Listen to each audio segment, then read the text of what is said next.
நண்பர்களுக்கு வணக்கம். 2 3 நாளாக சரியாக வீடியோ போட முடியல. பார்த்துக்காதீங்க. ஒரு சில பிரச்சனைகள் எல்லாத்தையும் முடிச்சுட்டு வரதுக்குள்ள போதும் போயிடுச்சு. ஸோ அதனால தான். இன்னைக்கு நம்ம என்ன பார்க்க போறோம் அப்படின்னு பார்த்தீங்கன்னா, அமெரிக்காவை பணிய வைத்த இந்தியா. கிட்டத்தட்ட 25,000 கோடி ரூபாய் மெகா டீல் வந்து நம்ம போட்டிருக்கோம். ஒரு பொருளை வாங்குறதுக்கு நம்ம கடைக்கு போனோம் அப்படின்னாக்கா, அங்கே கண்டிப்பாக பேரம் பேசுவோம்ல. அதே மாதிரி தான் ஒரு நாடு, அதுவும் அமெரிக்கா மாதிரி ஒரு வல்லரசுகிட்ட பாதுகாப்பு ஒப்பந்தத்தில் ஒரு ஹார்ட் பார்கெயின் பண்ணி அதை ஜெயிச்சிருக்கோம் அப்படின்னு பார்த்தீங்கன்னா, அது வேற யாரும் கிடையாது, இந்தியா மட்டும்தான். சுமார் $3 பில்லியன் மதிப்புள்ள 6 புதிய P8 ஐ பொசைடன் விமானத்தை வந்து நம்ம வாங்குறோம். என்னப்பா இது ஏதோ அப்படின்னு சொன்னீங்கன்னா, ஃபுல்லாக டீட்டெயிலாக நான் சொல்கிறேன். இது இந்தியாவுக்கு கிடைச்ச மிகப்பெரிய ஒரு வெற்றி அப்படின்னு தான் பார்க்குறோம். கிட்டத்தட்ட 1.5 வருஷமாக இழுபறியில் இருந்த இந்த டீல் வந்து இப்போ இந்தியா பக்கம் சாதகமாக முடிஞ்சிருக்கு அப்படின்னு பார்க்கப்படுது. வாங்க டீட்டெயிலாக வீடியோக்குள்ளே போயிட்டு பார்க்கலாம். இந்தியா எப்படி ஒரு பவர்ஃபுல் நாடாக உலக அளவில் வந்து உருவெடுத்திருக்குது அப்படின்றது வந்து பார்த்தீங்கன்னா, இந்த P8 பொசைடன் டீலில் வந்துட்டு மிக சிறந்த உதாரணம் அப்படின்னு பார்க்கப்படுது. அமெரிக்கா நம்ம கிட்ட வந்து பாத்தீங்கன்னா அதிக விலை கேட்டப்போ வேணாம் உன் பொருளை நீயே வச்சுக்கோ அப்படின்னு நம்ம சொல்லிட்டோம். இது வந்து பாத்தீங்கன்னா 2025 பிப்ரவரியிலேயே வந்து இந்த டீல் வந்து போச்சு. அப்போ அவங்க அதிகப்படியான விலையை நம்ம கொடுத்தாங்க அப்படின்னு பார்க்கப்படுது. அது கிட்டத்தட்ட பாத்தீங்கன்னா முதல்ல 6 P8 பொசைடன் விமானங்களுக்கு வந்து நம்ம பேச்சுவார்த்தை நடத்தினோம். அவங்க என்ன பண்ணாங்க அப்படின்னாக்கா, கிட்டத்தட்ட சப்ளை செயின் பிரச்சனை, போர் சூழல், இந்த மாதிரியான காரணங்கள்லாம் சொல்லி விலையை 50% அதிகமாக்கிட்டாங்க அப்படின்னு பார்க்கப்படுது. அதாவது $2.4 பில்லியன் இருந்து கிட்டத்தட்ட $3.6 பில்லியன் அப்படின்ற மாதிரி ஒரு லெவலுக்கு அதை எடுத்து போய் வச்சுட்டாங்க. இப்போ அதே அமெரிக்காவை வந்து நம்ம பணியை வச்சு நம்ம என்ன முன்னாடி அந்த பிரைஸ் பேசணுமோ அதே $2.4 பில்லியன் இதை முடிச்சிருக்காங்க அப்படின்னு பார்க்கப்படுது. இது நம்ம நேவிக்கு மட்டும் கிடைச்ச வெற்றி கிடையாது, இந்தியாவோட பொருளாதார ராஜதந்திரத்துக்கு கிடைத்த மிகப்பெரிய வெற்றி அப்படின்னு பார்க்குறோம். சரி, என்னப்பா இந்த P8 பொசைடன் அப்படின்னு சொல்ற அப்படின்னு நீங்க கேட்டீங்கன்னா, இது ரொம்ப முக்கியமான விமானம், நமக்கு தேவைப்படக்கூடிய ரொம்ப முக்கியமான விமானம். ஏன்னா நம்மளுடைய கடற்கரை பகுதிகள்ன்றது வந்து பாத்தீங்கன்னா ரொம்ப பெருசு. மற்ற நாடுகளை கம்பேர் பண்ணும்போது நமக்கு சர்வைலன்ஸ் பண்றது ரொம்ப ரொம்ப கஷ்டம் அப்படின்னு பாக்குறோம். அதுக்கான ஒரு மிக முக்கியமான ஒரு பொருள் தான் இந்த பொசைடன் ஏர்கிராஃப்ட் பார்க்கப்படுது. சரி, இந்த விமானம் வந்து பார்த்தீங்கன்னா ஒரு சாதாரண விமானம்லாம் கிடையாது. இது கடலோர பாதுகாப்போட சிங்கம் அப்படின்னு சொல்லலாம். இதோட மெயின் வேலையை வந்து பார்த்தீங்கன்னா ஆன்டி சப்மரைன் வார்ஃபேர் தான் அப்படின்னு சொல்லப்படுது. அதாவது கடலுக்கு அடியில் ஒளிஞ்சிட்டு இருக்கிற எதிரி நாட்டு நீர்மூழ்கி கப்பல்களை ஆயிரக்கணக்கான கிலோமீட்டர் தூரத்தில் இருந்தே வந்து இது கண்டுபிடிச்சு காலி பண்ணக்கூடியது அப்படின்னு பார்க்குறோம். இது போயிங் நிறுவனத்தினால தயாரிக்கப்பட்ட ஒரு சிறந்த விமானம் அப்படின்னு பார்க்குறோம். கிட்டத்தட்ட 40,000 அடி மேலே வந்து உயரத்துல இருந்து இது பறக்கும். 20 மணி நேரம் வந்து தொடர்ந்து ஏர்லேயே இருக்கும் அப்படின்னு பார்க்கப்படுது. இதில் இருக்கக்கூடிய சென்சார்கள் உலகத்திலேயே கோல்டன் ஸ்டாண்டர்ட் அப்படின்னு சொல்லக்கூடிய சென்சார்கள் இதில் வச்சிருக்காங்க அப்படின்னு பார்க்குறோம். முதல்ல சீனா மற்றும் இந்த பாகிஸ்தான் ஏன் இது வந்து ஒரு மரண பயத்தை காமிக்குது அப்படின்னு பார்த்தீங்கன்னா, இப்போ நம்ம கிட்ட பார்த்தீங்கன்னா ஏற்கனவே கிட்டத்தட்ட 12 பொசைடன் விமானங்கள் இருக்கு. இப்போ வர இந்த 6ஐயும் சேர்த்தோம் அப்படின்னா மொத்தம் 18 விமானங்கள் வந்து இருக்கும் அப்படின்னு பார்க்கப்படுது. அமெரிக்கா தான் இந்த விமானத்தை வந்து அதிகமாக ஆப்ரேட் பண்ணுறாங்க. ஏன்னா அவங்களுடைய ப்ரொடக்ஷன் அவங்க அதிகமாக வச்சிருக்காங்க. அமெரிக்காவுக்கு அடுத்து அதிகப்படியாக இந்த P8 பொசைடனை யூஸ் பண்ணக்கூடிய ஒரு நாடு எது அப்படின்னு பார்த்தீங்கன்னா இந்தியா தான் அப்படின்னு பார்க்குறோம். ஸோ முதல்ல பாகிஸ்தானுக்கு ஒரு செக் அப்படின்னு பார்க்குறோம். இது எப்படின்னா, இந்த பாகிஸ்தான் அவங்களோட சின்ன நேவியை இனிமேல் இந்திய பெருங்கல் பக்கம் தலையை காட்டவே முடியாது அப்படின்னு பார்க்கப்படுது. அவங்களோட நீர்மூழ்கி கப்பல் வந்து இப்போ ஓப்பன் டார்கெட் ஆகிடும் அப்படின்னு பார்க்குறோம். இந்த 18 சேர்ந்துச்சுனாலே ஃபுல் சர்வேலன்ஸ்க்கு வந்துடும் அப்படின்னு பார்க்கப்படுது.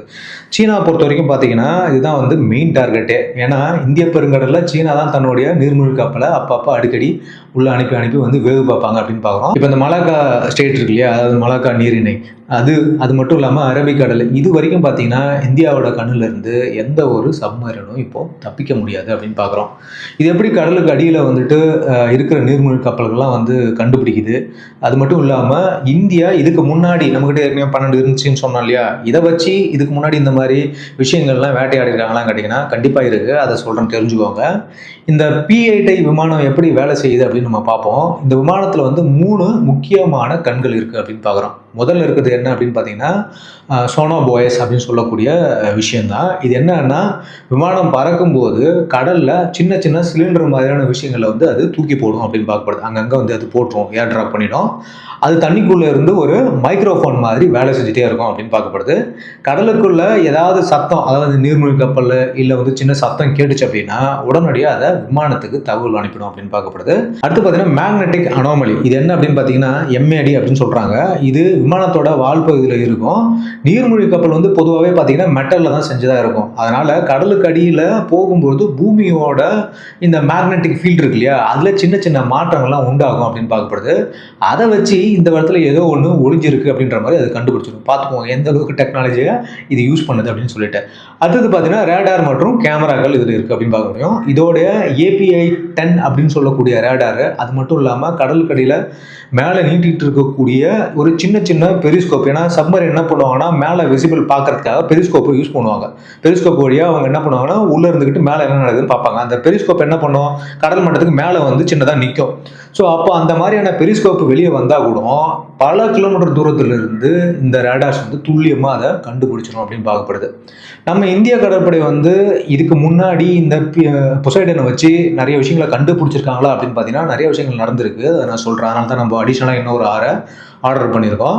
இந்த விமானம் வந்த பிறகு பார்த்தீங்கன்னா சீனாவும் பாகிஸ்தானும் கண்டிப்பாக பயந்து போய் தான் இருக்காங்க அப்படின்னு பார்க்கப்படுது. 2017 சீன நீர்மூழ்கி கப்பலோட நம்ம வேட்டையாடணும் அப்படின்னு பார்க்குறோம். வேட்டையாடணும்னா அதை முழுகடிச்சில்ல, பட் துரத்தணுன்றது அவங்களுக்கு நல்லாவே தெரியும். இந்திய பெருங்கடலில் சீனா தன்னுடைய ஒரு நீர்மூழ்கி கப்பலை அனுப்பி உளவு பார்க்கறதுக்கு முயற்சி பண்ணாங்க.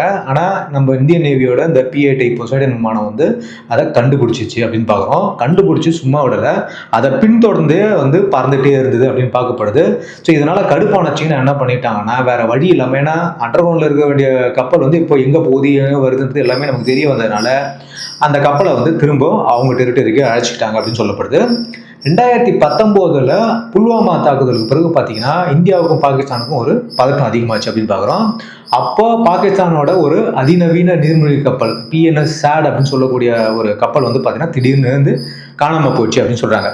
அது இந்தியா மேலே தாக்குதல் நடத்த வரலாம் அப்படின்ற மாதிரி சந்தேகம் வந்துச்சு. அப்போது நம்மளுடைய இந்த P-8 பொசைடன் விமானம் தான் வந்து 24 மணி நேரமும் அரபிக்கடலை வந்துட்டு ஒரு சல்லடை போட்டு தேடிச்சு அப்படின்னு பார்க்கப்படுது. அதுக்கப்புறம் தான் தெரிய வந்தது அது பாகிஸ்தான் எல்லைக்குள்ளே தான் வந்து ஒளிஞ்சிட்டு இருந்துச்சு அப்படின்னு சொல்லிட்டு. அதோட பிளானை வந்து நம்ம இந்த P-8 பொசைடன் மூலியமாக முறியடிச்சோம் அப்படின்னு பார்க்குறோம். 2020 பார்த்தீங்கன்னா கிழக்கு லடாக் பகுதியில் நமக்கு ஒரு மோதல் சம்பவம் நடந்தது. லடாக் கல்வான் பிரச்சனை நடந்துச்சு இல்லையா. அந்த பிரச்சனை எப்போ பார்த்தீங்கன்னாக்கா சைனா என்ன பண்ணாங்க அப்படின்னா கடல் வழியில் வந்து பிரச்சனை பண்ணலாம், கடல் வழி மூலியமாக அவங்க வந்து நிறைய நேவல் ஷிப்பை வந்து அனுப்ப ஐடியா பண்ணியிருந்தாங்க. இந்த P-8 பொசைடன் விமானம் மூலமாக வந்து சீன கப்பல்களை வந்து நம்ம எங்கெங்கே இருக்குது அப்படின்னு சொல்லி கண்டுபிடிச்சி ஒன்றா ஃபோட்டோ எடுத்து நாங்கள் உங்களை கவனிச்சு தான் இருக்கோம் அப்படின்ற மாதிரி இந்தியன் நேவி அவங்களுக்கு ஒரு இன்ஃபர்மேஷனே கொடுத்தது அப்படின்னு பார்க்குறோம். கடலுக்கு அடியில் வந்து அமைதியாக போகிறதுனால தப்பிச்சிடலாம் அப்படின்ற மாதிரி பாகிஸ்தானும் சீனாவும் நினச்சாங்க. ஆனால் இந்த P-8 பொசைடன் வந்த பிறகு அவங்க என்ஜின் போடுற சின்ன சின்ன சத்தத்தை கூட விடாமல் பிடிச்சி நீங்கள் இங்கே தான் இருக்கீங்க அப்படின்ற மாதிரி தலையிலே கொட்டிடுச்சு அப்படின்னு பார்க்குறோம். சரி, இந்த பொசைடன் விமானம் வந்து வெறும் உளவு மட்டும் தான் பார்க்குமா அப்படின்னு கேட்டிங்கன்னா கிடையாது. இது கடலுக்கு மேலே பறக்கிற ஒரு போர்க்கப்பல்னே சொல்லலாம். அதாவது சத்தம் போடாமல் கடல் கடியில் வரக்கூடிய இந்த நீர்மூழ்கி கப்பல்களை வேட்டையாடுறதுல இது மிக சிறந்த ஒரு வெப்பன் சிஸ்டம் அப்படின்னு பார்க்கப்படுது. இந்த P-8 விமானத்தோட கொலைவெறி ஆயுதங்கள்லாம் நிறைய இருக்குதுக்குள்ள அப்படின்னு பார்க்குறோம். அதாவது இந்த விமானத்தில் இன்டர்னல் வெப்பன்ஸ் பேன்னு சொல்லிட்டு ஒன்று இருக்குது. அது உள்ளே வந்துட்டு வெப்பன்ஸ் இருக்கும். எப்படி F-35 வந்து பார்த்தீங்கன்னா வெப்பன்ஸ் அடியில் இருக்கோ அதை மாதிரி வந்து வெப்பன்ஸ் வந்து இருக்கும்.